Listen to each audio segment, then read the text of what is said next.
నన్ను కొట్టాలంటారేంటి? నన్ను కొట్టాలంటారేంటి? కానీ నా కన్ను కొడుకు, నేను వాడి కన్ను తల్లిని. మురారి నన్ను అమ్మ అంటుంటే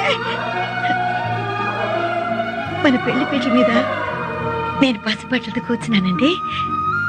మీరింకా నాకు తాళి కూడా కట్టలేదు.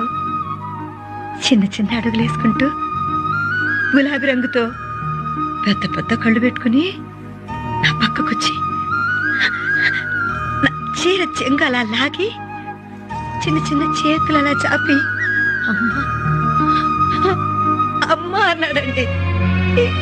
ఇంకంతే, మొత్తం మర్చిపోయాను. ఆ రోజు నుంచి మురారి నా కొడుకు, వాడు నా కొడుకండి. అప్పటి నుంచి వాడెప్పుడు నన్ను అమ్మ అన్నా చాలు, నేనంతా మర్చిపోయాను.